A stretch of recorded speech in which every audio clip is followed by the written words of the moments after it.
소금은 우리 식생활에서 필수적인 조미료다. 음식의 맛을 내는 것은 물론 부패 방지, 발효 조절 등 다양한 효용성을 지닌 생활 필수품이 바로 소금이다.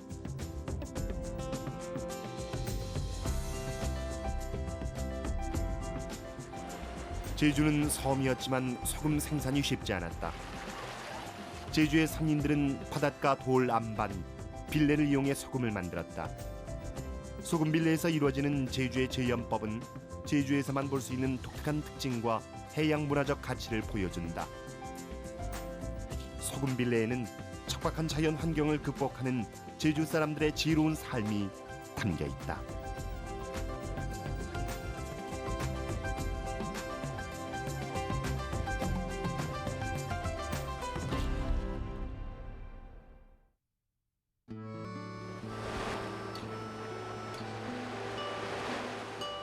사면이 바다로 둘러싸인 섬. 해안가 대부분이 검은 화산 안반으로 이루어졌다. 돌무더기 빌레로 이루어진 단조로운 해안엔 조수간만의 차가 크지 않아 넓은 갯벌이 없고 소금을 만들 만한 땅이 없었다. 뿐만 아니라 화산 지형으로 땅속에 스며든 물은 해안에 이르러 솟아났다. 용출수로 인해 바닷물의 염도는 낮았고 소금 생산은 여의치 않았다.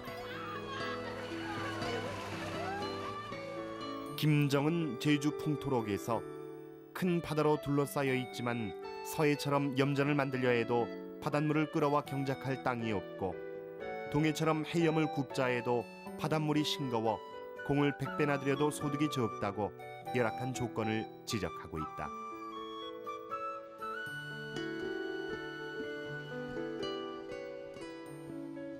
제주는 해안선이 단조롭고 화산석으로 되어 있어서 그 소금을 만들기에 경작할 땅이 좁았습니다.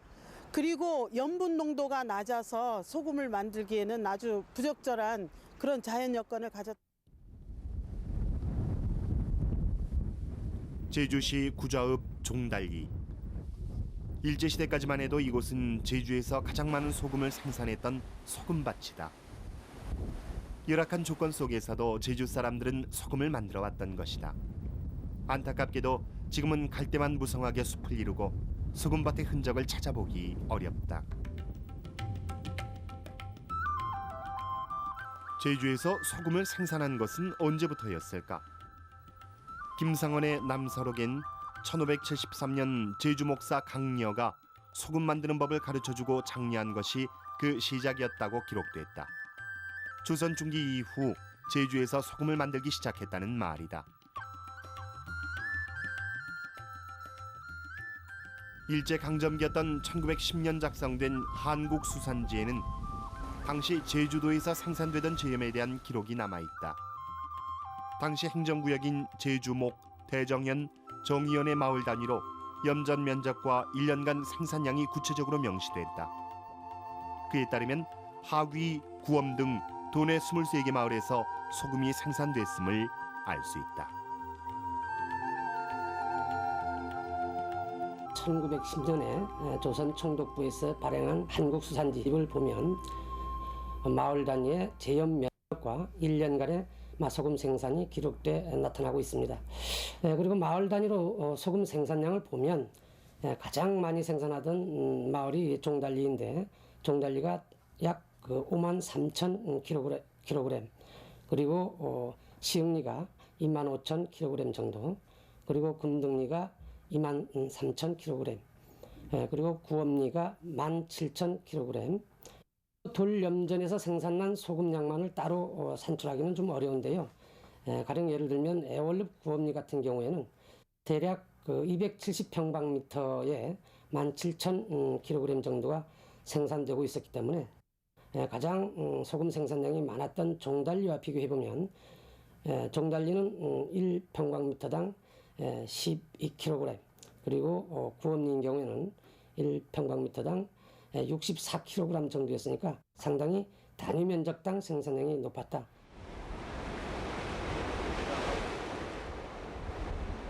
제주시 애월읍 구엄리 해안. 넓고 평평한 돌 안반에 바닷물을 끌어와 소금을 만들었던 소금 빌레다. 북서풍이 불 때 파도가 쳐올라올 뿐 바닷물에 잠기는 일이 거의 없어 소금밭으론 최적의 여건이었다. 구원마을 사람들에겐 소금을 만드는 일이 생업의 한 수단이었다. 때문에 소금을 만드는 사람들이란 의미에서 속칭 엄쟁이 사람이라 불렀다. 길이는 약 100m, 폭은 5m로 전체 면적이 500제곱미터에 이르는 소금 빌레. 여기서 생산된 돌소금은 넓적하고 굵을 뿐 아니라 품질이 뛰어나 인기가 높았다. 광복 후까지 이어졌던 소금 생산은 다른 지역의 소금 생산 증가와 현대화 속에 1950년경 자취를 감췄다.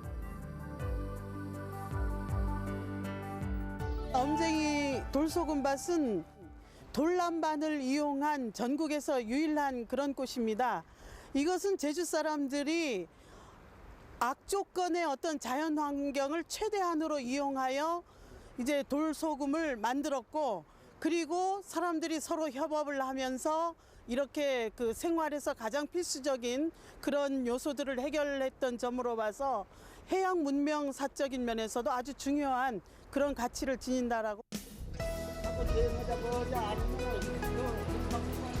소금 빌레의 소금 생산 과정을 보면 먼저 거북 등처럼 난 틈을 따라 진흙으로 뚝을 쌓았다. 제주어로 호갱이를 만드는 것인데 뚝의 폭과 높이는 15cm 안팎이며 바닷물을 가두는 증발지다. 호갱이가 완성되면 양동이나 호복으로 바닷물을 기어올려 채운다. 호갱이 안에서 바닷물은 햇볕에 증발되고 졸여지는데 좀팍이나 빗자루로 증발을 돕는다. 어느 정도 염도가 짙어지면 또 다른 호갱이로 옮겨 놓으면서 염도를 높이는 과정이 계속된다.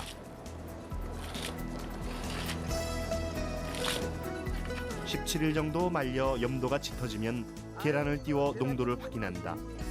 소금기가 모자라면 가라앉고 충분하면 물 위에 뜬다. 계란이 뜨면은 이제 그 소금 되는 양이 되고, 계란이 안 뜨면은 물을 더 말려야 되는 겁니다. 이 물을 다시 혹에 담아 가지고 이제 고운 물을 찌꺼기는 깔아앉히고 고운 물을 우리 뜨게 해 가지고 깨끗한 물을 가지고 이제 소금밭으로 가는 겁니다. 그러면은 이 물이 이제 소금 나는 돌에 가면은 이틀 정도가 되면은 소금이 됩니다. 소금 빌레에서 바로 소금을 만들지 못한 것은 호갱이에서 퍼내 일정한 곳에 보관해 둬야 했다. 보관 시설은 혹이라고 불렀는데 날씨가 굳어 비가 오거나 햇볕의 양이 모자라 어차피 보관해야 할 때도 있었다. 날씨가 좋아지고 햇볕이 나면 다시 혹에서 퍼내 호갱이에서 농축시켜 나가는 과정을 반복한다.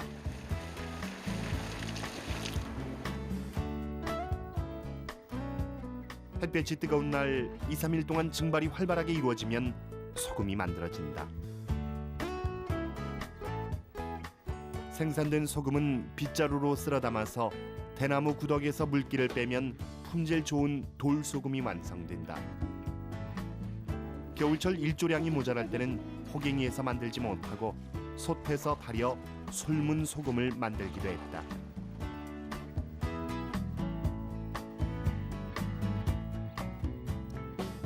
제주의 돌염전은 주어진 자연 환경을 어떻게 활용하는지를 잘 모범적으로 보여주는 상징적인 존재라 하겠습니다.